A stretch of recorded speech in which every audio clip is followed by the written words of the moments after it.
AI models use ചെയ്ത് NCERT+1 ബയോളജിയിലെ ഒരു chapter ഒരു ഇന്ററാക്റ്റീവ് ഡാഷ്ബോർഡ് ആക്കിയതാണിത്. ചാപ്റ്റർ നമ്പർ 8 സെല്ലാണിത്. ഇത് ഭയങ്കര വിഷ്വലി റിച്ച് ആയ ഒരു ചാപ്റ്റർ ആണ്. അപ്പോൾ അതൊന്ന് എളുപ്പമാക്കാൻ വേണ്ടി അതിലെ ഇമേജസിനെ 3D മോഡൽസ് ആക്കി കൺവേർട്ട് ചെയ്ത് ഡെവലപ്പ് ചെയ്താണിത്. ഇനി ഇതിൽ എന്താണെന്ന് നോക്കാം. ഇവിടെ ലെഫ്റ്റ് സൈഡിൽ നമുക്ക് മോഡൽസ് ലിസ്റ്റ് ചെയ്ത് കാണാം. ഈ ഓരോ മോഡൽസും നമ്മുടെ ചാപ്റ്റേഴ്സിലെ ഓരോ ഇമേജസ് ആണ്. ആ ഇമേജസിനെ 3D മോഡൽസ് ആക്കിയതാണ്. ആ മോഡൽസ് സെലക്ട് ചെയ്ത് കഴിഞ്ഞാൽ നമുക്ക് ആ മോഡൽസിനെ സൂം ചെയ്യാനും ഇന്ററാക്റ്റീവ് ആയിട്ട് വിഷ്വലൈസ് ചെയ്യാനും സാധിക്കും. നമുക്ക് ബാക്കിയുള്ളത് നോക്കാം. ഇതൊരു പ്ലാന്റ് സെല്ലാണ്.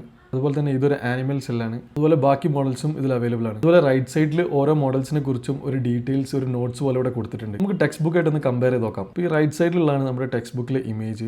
അതിന് കറസ്പോണ്ടിങ് ആയിട്ടുള്ള നമ്മുടെ ഡാഷ്ബോർഡിലെ മോഡലാണ് ഈ ലെഫ്റ്റ് സൈഡിലുള്ളത്.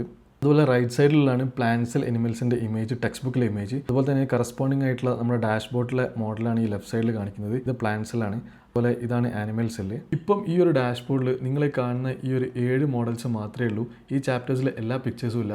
ഞാൻ ട്വിറ്ററിലെ ഒരു യൂസറിൻ്റെ പോസ്റ്റ് കണ്ട് ഇൻസ്പയർഡ് ആയിക്കൊണ്ട് ചെയ്താണിത്. ഇത് സ്റ്റുഡൻസിന് യൂസ്ഫുൾ ആവും നിങ്ങൾക്ക് തോന്നുന്നുണ്ടെങ്കിൽ ഈ വീഡിയോ നിങ്ങൾ അവരിലേക്ക് എത്തിക്കുക. എസ്പെഷ്യലി +1 +2 സ്റ്റുഡൻസിലേക്ക് ഹെൽപ്ഫുൾ ആണെങ്കിൽ നമുക്ക് ഇതിൻ്റെ ഒരു വലിയ വെർഷൻ ചെയ്യാം. അതായത് മൾട്ടിപ്പിൾ ചാപ്റ്റേഴ്സ് ഇതുപോലെ കൺവേർട്ട് ചെയ്യാം. അപ്പോൾ ഈ ഡാഷ്ബോർഡിൻ്റെ URL ഷെയർ ചെയ്യാം.